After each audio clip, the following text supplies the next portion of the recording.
Alors, on va faire l'exportation de ceci. Encore juste une petite chose. Alors, fichier exporté.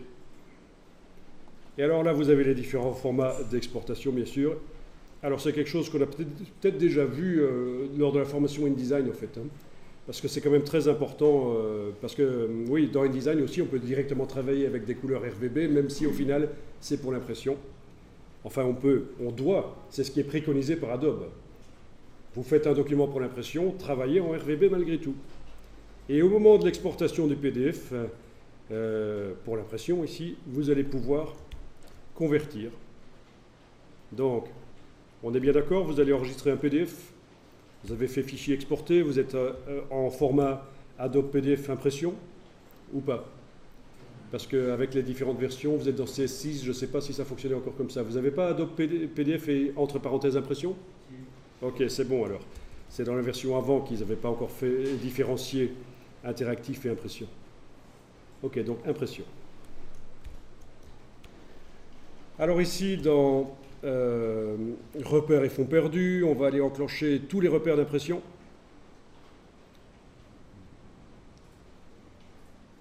Vous décochez repères de fonds perdus.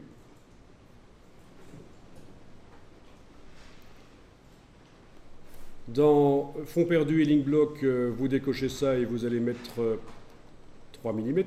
C'est ce qu'on met en général. Voilà. Donc repères et fonds perdus.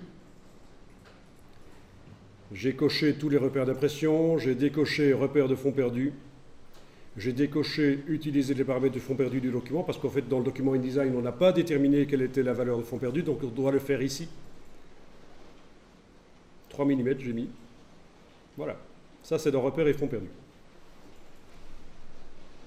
Bon, le plus important, c'est ici, la sortie. Le plus important pour l'exercice ici, je veux dire. La sortie, Donc, dans la sortie ici, il faut choisir convertir vers la destination. Et vous choisissez dans la liste le profil de presse que l'imprimeur vous a fourni, qui vous a indiqué. Ça dépend du type de papier que vous allez utiliser. Vous avez choisi le papier avec l'imprimeur, le papier sur lequel vous allez imprimer. Il a une presse, l'imprimeur, mais suivant le type de papier qu'on met dedans, le profil change, parce que le rendu des couleurs, les quantités d'encre nécessaires ne sont pas les mêmes, suivant que le papier est buvard ou pas. Et bon. Quand tu imprimes en impression comme ça en ligne, en low cost, alors, si c'était pour une impression numérique, ça peut se faire en RVB. Il faudrait choisir un profil RVB ici. Voilà. Mais là, on va choisir un profil pour une presse CMJN, donc c'est un profil faux gras. Et donc, voilà, choisissez ce que vous voulez. Par exemple, ici, je vais choisir uncoated faux gras, donc sur du papier graineux, non lisse, qui boit bien l'encre.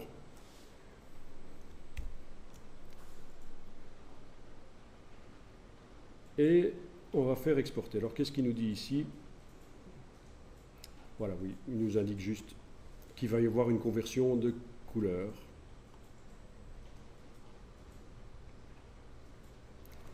Et alors, on n'a pas demandé que ça s'ouvre automatiquement dans le logiciel PDF, et il va falloir aller chercher sur le bureau le PDF et l'ouvrir dans Acrobat.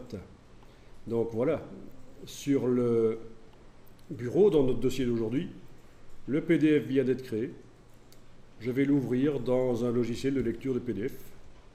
Et voilà, vous avez un autre document avec les repères d'impression, c'est-à-dire les traits de coupe, les gammes de contrôle couleur qui seront utiles pour l'imprimeur mais qui ne vont pas apparaître sur le document final, évidemment, puisque ça va être coupé. La gamme des couleurs qu'on voit en haut à droite, c'est pour quand il est sur la table. Alors, la gamme de couleurs ici, les gammes contrôle, sont pour le contrôle des couleurs à l'impression, pour être certain que les couleurs sont bonnes à l'impression.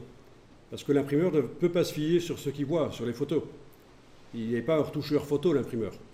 Donc il utilise ce qu'on appelle un densitomètre, et sur le papier qui sort de la presse, il va aller mettre un densitomètre pour mesurer la densité des encres. Donc un densitomètre,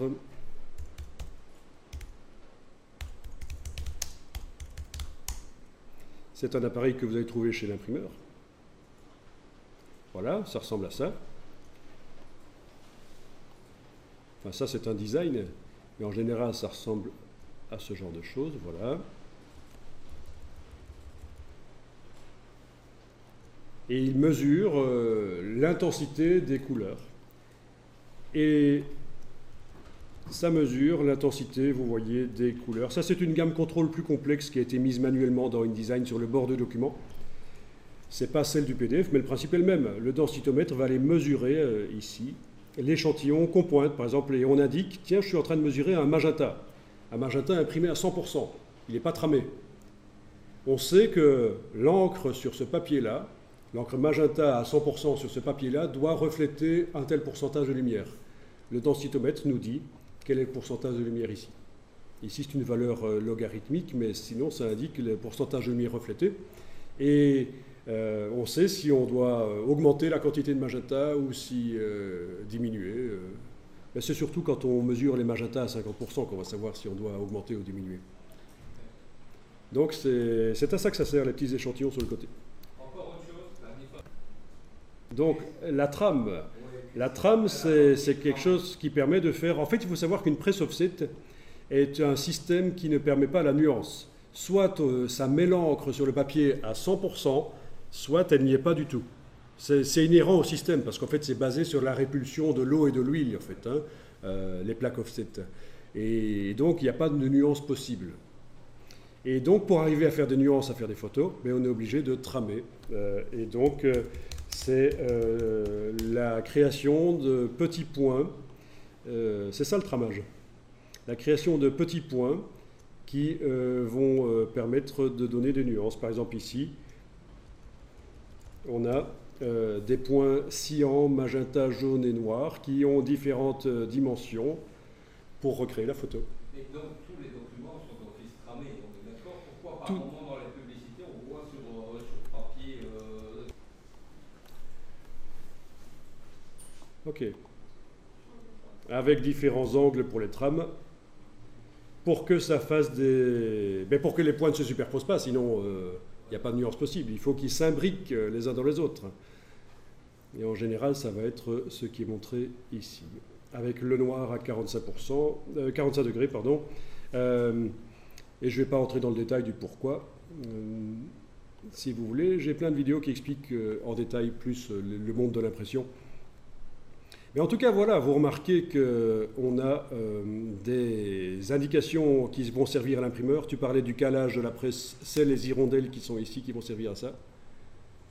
Les petites cibles, pour être certain que les plaques offset sont bien positionnées chacune dans chacune des 4 presses, si en magenta, jaune, noir, pour que, évidemment, quand on imprime, il n'y ait pas de décalage. Et ce qu'il faut remarquer surtout, c'est que les couleurs ont changé.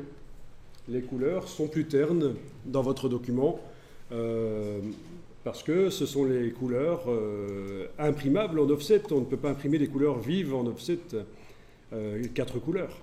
Il y a des limites, surtout pour les verts et les orangés. C'est des couleurs orangées et verts qui sont créées en superposant pour le vert du cyan et du jaune, pour l'orangé du jaune et du magenta.